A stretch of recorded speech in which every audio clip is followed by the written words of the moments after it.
Halo, selamat datang di channel Anang Wong Jawa. Di channel ini Anda akan menemukan mengenai tentang vlog perjalanan, pengalaman, sharing, dan edukasi. Nah, di video kali ini kita akan membahas tentang perbedaan antara sablon, bordir, maupun emboss. Seperti apa perbedaannya? Mari kita saksikan bareng-bareng. Ketika Anda ingin mencetak logo, gambar, ataupun tulisan pada pakaian ataupun produk lainnya, ada tiga teknik populer yang sering dipilih, yaitu sablon, kedua bordir, yang ketiga emboss. Nah, ketiganya ini memiliki karakteristik, kelebihan, dan kekurangannya masing-masing yang sesuai dengan kebutuhan tertentu. Oke, pertama kita membahas tentang sablon terlebih dahulu. Sablon ini adalah teknik cetak yang menggunakan tinta khusus yang diaplikasikan melalui layar cetak atau stensil pada permukaan lain.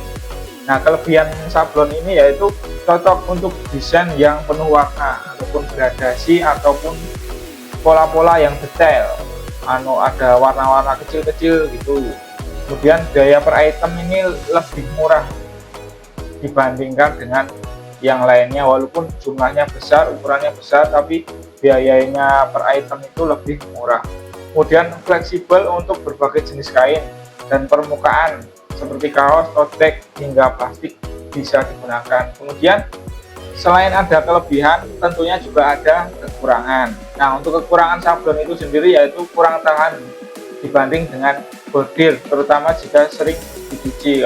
Kalau sablon kan dengan cat, jadi kalau sering dicuci catnya akan mengelupas. Kemudian yang kedua, kekurangannya yaitu tidak cocok untuk bahan yang memiliki tekstur terlalu tebal ataupun kasar, karena itu harus bertekstur halus sehingga nanti catnya itu bisa menempel dengan sempurna. Nah, untuk sablon ini sendiri cocok digunakan untuk merchandise promosi, kaos komunitas, ataupun desain kreatif yang lebih banyak warnanya.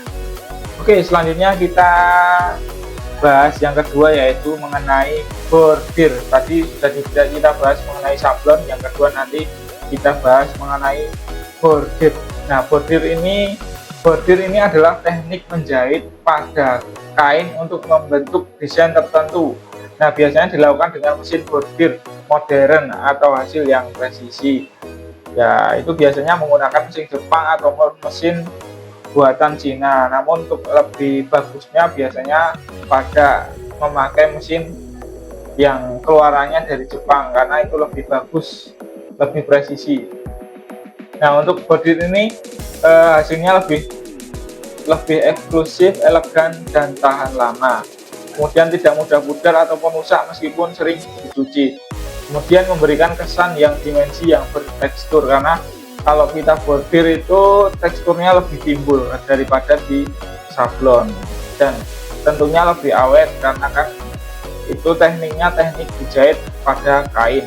Kemudian kekurangan dari bordir itu sendiri yaitu biaya per item itu lebih mahal dibanding dengan sablon, terutama untuk desain yang besar ataupun rumit, termasuk nanti jumlah benang yang digunakan. Banyak warna, otomatis nanti banyak benang yang digunakan. Kalau mesin bordir itu biasanya ada 8 warna satu mesin itu. Nanti kalau di situ ada lebih dari 8 warna, otomatis kerjanya 2 kali karena harus mengganti benang. Ketika benang yang lain sudah selesai, ini kurang 2 benang atau 3 benang yang belum, kemudian harus diganti dulu baru bisa dilanjutkan menjadi sempurna. Kemudian tidak cocok untuk desain yang terlalu detail ataupun memiliki gradasi warna.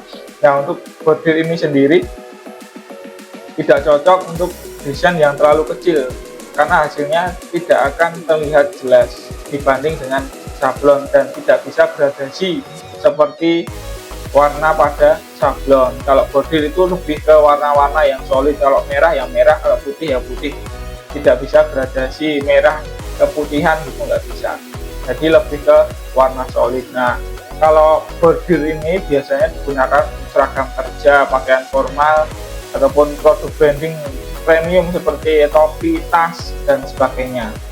Oke, selanjutnya kita akan membahas yang ketiga, yaitu emboss. Tadi sudah sablon, kemudian bordir, selanjutnya kita membahas mengenai emboss. Nah, emboss itu apa sih? Nah, ini emboss yaitu teknik mencetak desain memberikan efek timbul pada permukaan bahan menggunakan tekanan dan panas. Biasanya digunakan pada bahan kulit sintetis ataupun kulit asli ya. Pada pakaian emboss sering dipadukan dengan bahan karet atau teknik cetak khusus. Nah, kelebihan emboss itu sendiri yaitu yang pertama itu memberikan kesan modern, elegan dan unik karena bertekstur timbul. Warnanya sama seperti bahannya itu sendiri, kemudian hanya teksturnya itu timbul. Kalau kita nyetak tulisan, ya tulisan itu terbentuk tapi timbul. Kemudian desain terasa lebih eksklusif dibanding sablon biasa. Kemudian tahan lama dan tidak mudah luntur. Kemudian tentunya ada kekurangan. Yang pertama itu hanya cocok untuk desain sederhana tanpa terlalu banyak detail, karena itu kan harus nyetak klise kalau namanya. Jadi harus nyetak plat. Kemudian ketika plat itu sudah jadi, kemudian dipres, dipanasi ke bahan sehingga nanti akan tekstur cetakannya itu sehingga bisa terbaca seperti desain yang sudah kita buat.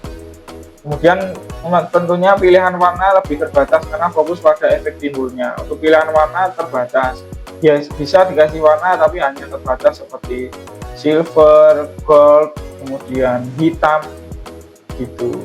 Jadi tidak bisa banyak warna seperti sablon ataupun bordir. Nah, produk-produk emboss ini biasanya digunakan untuk produk premium fashion seperti label baju, kemudian branding minimalis, merchandise eksklusif seperti sweater maupun hoodie. Mana yang harus kita pilih? Nah, tentunya harus kita sesuaikan dengan kebutuhan kita. Pilih sablon jika Anda mencari solusi murah, dan untuk desain penuh warna cetakan besar dalam jumlah banyak. Nah, kita kalau kita membutuhkan desain yang banyak warna, yang murah, kemudian pengerjaannya juga lebih cepat, hasilnya juga memuaskan, ya pilih dengan metode sablon. Kemudian kalau kita mengutamakan kualitas dan ketahanan, ya kita pilih metode bordir, namun dengan keterbatasan yaitu baik warna, kedetailan itu tidak bisa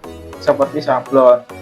Juga bisa menggunakan metode emboss, namun itu tadi keterbatasan warna, detail tidak bisa seperti sablon, namun ada tekstur yang lebih menonjol yaitu lebih timbul sehingga bisa terlihat lebih elegan maupun eksklusif.